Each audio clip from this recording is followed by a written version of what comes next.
I have a really, really fun one today. Uh, it, I've been wanting to do, my cream is all crooked. What's up with that? I've been wanting to do this for maybe 9 months, 10 months. Like last April, it's February, 10 months. Look, I have done a thing on here where I've reviewed conceptually what good design looks like and how to review good design, how to review or build great landing pages that convert. But I haven't really done an actual review. And the reason being, I'm reluctant to do these like takedown video things because it's not really the theme. I came up as a designer, art director, creative director at awesome agencies, working with incredible brands like Spanx, the Home Depot, Verizon, Timberland, Crate and Barrel, Terminex, True Green, Wells Fargo, like tons of great brands. And I got mentored by some really incredible creative leaders in my coming up.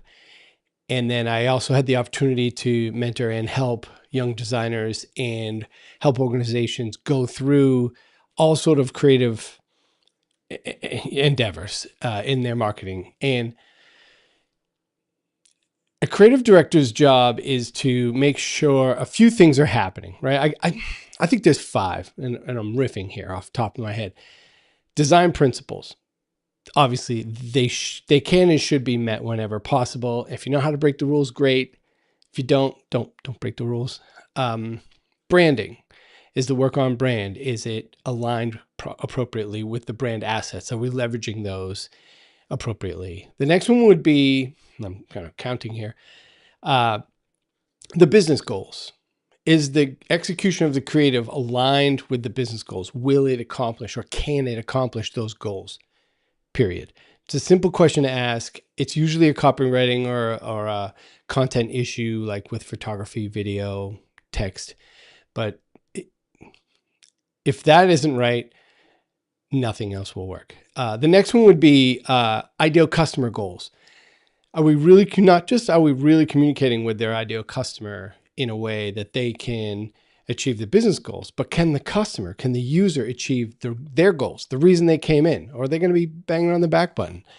And then the last one would be UI, UX issues. And I can appreciate that one's a little big, but I have a page I'm going to share here with you that I'm in the middle of reviewing right now as a project. And this happens on occasion where someone's like, hey, I really need some feedback for this brand, or hey, we really need you to take a look at this page. It just happens. And I'm super grateful for the opportunity. So I'm going to share this browser window here, and you're going to just see this company. Let me move my face. This is a Shopify build. It's not complete, and I've been asked to review it. I want to say this is not a takedown video. These are good folks working hard, trying to do a great job. And this is a business that is real and also trying to put their best foot forward to achieve a very specific goal. In this case, the goal is online sales. This company has a gorgeous showroom and storefront in their community, and they're offering or going to be offering online sales. We know that there are customers who want it. There's been interest in it, and it makes sense for them to expand into this e-commerce space. How they do it, that's the big question. Now, the first thing, so it doesn't matter if I was a creative director 10 years ago at an agency reviewing stuff for Navy Federal Credit Union or Wells Fargo or something like that. The first thing I want to find out is the typography and the brand equity here really aligned with the visual identity that is appropriate for the brand, on brand, period, and going to be something that connects with consumers. Like if you were to visit their store and then see the website, does that make perfect sense? Like, is that aligned? Are you in a place where you would say, oh, this is obviously the same business. In this case, we have a beautiful photo of the physical retail space entrance. It's a great photo. It's not product based, and that is arguable. You could lead with a product base, like some great looking steak or a dinner plate or something. Yes, I think they will need to move into that, but at launch, fine. You can use your building, but they're not buying your building. So eventually we're going to need to make that change. But at first, if you just want brand equity and to transfer that brand equity from the physical retail environment to the online space, this photo works. And it's a gorgeous photo. There's some challenges here that I want to cover with you. The first one being, there is a difference here in the typography I'm seeing in their signage and the typography I'm seeing on the page. We're using very different fonts. And to me, that is a huge, huge issue. That's a red flag. That's not, I mean, yeah, this is just a generic, albeit premium Shopify theme. I don't know that it's customized a whole lot, but if these are the fonts we're going to go with, then we have to be comfortable with that disconnect between the physical environment and what that looks and feels like and the online environment. You can see in this photo here in the secondary area where they have another sign with an all caps sans serif type experience. You can see on their bag, it's all sans serif, light to medium, light to regular weight. Now it's animating away. There it is. And I think that this is a huge missed opportunity. This logo, the logo at the top, is indicating a brand that looks very different than what we're seeing in the typography on this page. So I think that is a bit of cognitive friction that you're just gonna have to be comfortable creating. I wouldn't be comfortable with it, but you do you. The next one I'll say is color palette consistency. And before we get into brand, because I know color is probably on brand, we've got some challenges here from a UX standpoint. This local pickup and delivery, not a button. But the whole hero, like I just clicked on, is a button. But this button that says shop down here in the lower left, that's a yellow box. That is a button. That is user confusion. And I think that the yellow buttons here are a bit of an issue for me because they don't have yellow in the store. They have gold in the store. This is a posh, gorgeous physical retail environment with gold lettering on the door, gold lettering internally. They've gone out of their way to have gold plated print lettering on their bags, which are beautiful. Go with a gold color button. Yeah, sure, gold doesn't really translate perfectly online in the same way. It winds up looking like a brown. Fine, somewhere between beige and brown. We need to nail that, just like we need to nail the typography. To me, that's a huge area of opportunity. And I'm not sure the contrast of the yellow button on top of the white is working all that well. It's a little dancey for me. And depending upon the screen settings for your monitor, it may or may not be dancey for you. But why even step into the dancey space? Why not just pick a color that's not dancey, that is on brand? We also have different font weights in these buttons. I think that's a quality control issue that we could get into. Now, my biggest issue, right on, we're 9 minutes in, I'm getting to the biggest issue right here, is if the goal is to sell meats and groceries that are premium to a customer that appreciates premium product, that's been to your physical retail store or at least knows where it is and knows that it's gorgeous, we want to sell product online, delivery, pickup, whatever, then this copy is a problem. Because this copy does not say buy premium quality products and have them delivered. Like, it's the same experience, but in your home. Like, The big idea here is like signpost this, like restaurant quality steaks delivered from our shop to your kitchen. It doesn't say that. It says a retail paradise for new and seasoned culinary enthusiasts. And then the secondary says an in-store experience second to none. They're not coming to the website to have the indoor experience. They're coming to the website to have the website experience. They come to the website to buy your products.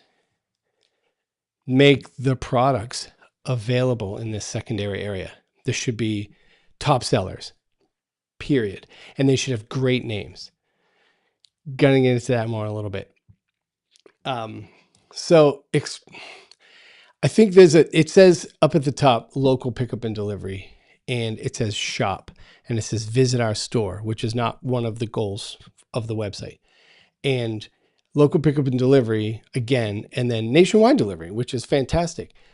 But there's a bit of friction here. We should be saying order today, grill tomorrow, or buy now and feed your family today. Like, this needs to be explicit, outcome-based copy that does a great job of helping them truly understand the benefit of what they're getting. I'm gonna move. There we go. So the next one I'll say is UX. I think there's an issue here with really basic stuff like centered copy, which is really hard to read for a lot of people. And it's hard to scan a page when all the copy is centered because you don't have that left margin to really anchor the eye. And a paragraph should probably not be this long. Again, difficult to scan. Break these up into shorter paragraphs, left align them, and I think you'll find that it is easier to read, which is, critically important. And I mentioned having the best sellers here in the secondary, and there's some products down here. And the issues I have with these products are that the photos are inconsistent, sure, but maybe I can appreciate you may not have control of all the photos. Some of them are like manufacturer, distributor, forced on you, whatever. But there should be shop buttons or buy now buttons. You should be able to add this to the cart, add to cart, boom, click, goes right into the cart. The cart gets a little one on it. They shouldn't have to go to a product page to add to cart. You don't have to do that unless you have to pick a size or a quantity. Fine, but there's a widget for Shopify to do that in this little bestsellers thing as well. So I think that is a huge area of opportunity. This is like moving all around. And I think this font size is a little small, and I think the product names are a little weak. So I can appreciate these are carriage returning, but find a way to get these 0 LBs on one line if possible and all aligned, or even better, get rid of them. Just add to cart and allow them to customize it here or in the cart. I don't think that 0 LBs is providing a lot of value to the user, to the customer on this page in this way. The next thing I'll say is the names of the products. If we're going to have grass-fed here, it says steak, ribeye, grass-fed. I'm trying to highlight it, but it's not really letting me. Here we go. This should be like the ribeye steak that put us on the map. This should be a purpose-driven product name instead of just a pedantic, average, everyday steak. This person in this community could walk into a grocery store and buy a half-decent ribeye steak. What they can't get is the steak that put your incredible butcher shop on the map. Boom. You've got to be able to say something about these products in a way that's really going to help people imagine or envision how incredible it would be to be enjoying them. So add to cart buttons. And The next thing I'm going to say here, because the copy, huge area of opportunity, huge area of opportunity. I'm going to inspect this real quick. This is going to get technical for a second. Work with me. So in this header area, hero image, hero text, going down. This H1 hero, if this is an H1, we need to have some keyword phrases in it. We need to know that this is Atlanta's premium butcher shop delivery meat service. Like, it's got to say something particular to that. But the next thing I want to cover here is, and I'm going to pick just a random phone, is this design. Whoa, that's kind of small. It's all sky. That bottom aligned text is now difficult to see over that building. So we need to change the photo on mobile to something that makes more sense or doesn't obscure the copy in any way. And I think that my guess is that this business, a good portion of their traffic will be on mobile. And I don't know that we're doing a good job here from a mobile visibility standpoint. These three validation points here at the bottom should carriage return and stack up. You shouldn't have to scroll left or right at all. These things should carriage return, 2 in a column. 2 in a row, columns. If you got to reduce the number of products, whatever. I don't know that this mobile experience is going to tell anybody that this is a super amazing premier shop in this community, like the top shelf shop. So those are high level points here, and kind of what I look at when I'm looking at a page or a site or a digital asset that says, hey, how are we aligned here with, I'm going to stop sharing, with the goals of both the business and the customer in order for both to be achievable. Looking at the design principles, which I didn't cover in detail because most of these like stock to premium Shopify themes do an okay job of that in general. If they break down, it's in areas like contrast. It's rarely like white space or emphasis, because that's usually handled in the design before it's purchased. But like we have yellow buttons. I think contrast is breaking down there. We have copy that is not on brand, or a copy that's not going to achieve the goals, and typography that's not on brand. And it's too bad, because this is a great, beautiful looking retail store, and it's a great opportunity. So when I've been a leader in the past of a team and a designer gave me this is the kind of conversation I would have had with them. And honestly, I get interfaced with websites that look or fail in similar ways to this one weekly. And many of them become clients of my company, resonantpixel.co. And we help them create a great website that hits on all these points and finds success in the market. And it's hard sometimes to have a difficult conversation with somebody, because you don't know these folks very well, so you don't know how they're going to take it. So what was the book? The name escapes me. Sometimes clarity is kindness. So you've got to be able to deliver bad news in a way that is constructive and positive and mentions the opportunity and is always aligned with the mission of the business or the customer, so that we're not making opinionated volleys here back and forth of what we like and don't like. I hear lots of people say, I don't like that.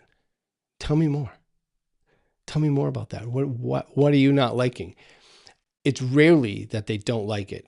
It's often that they feel like it can't help them be successful, or it doesn't illustrate who they are or what they do the way they do it. And when you can figure those things out through some simple questions, then oftentimes you can get to those answers and really start to nail it, because the business deserves to have confidence when it goes to market. And that's really all this is. So anyway, I hope this was kind of fun. I hope it was a little eye-opening. I don't know, eye-opening, that's stupid. How about interesting? Anyway, like and subscribe. Thank you for joining me on this Friday. I will see you next Friday when we go live again, 11 a.m. Eastern time. And I super appreciate you. We're 20 minutes in. Who knew?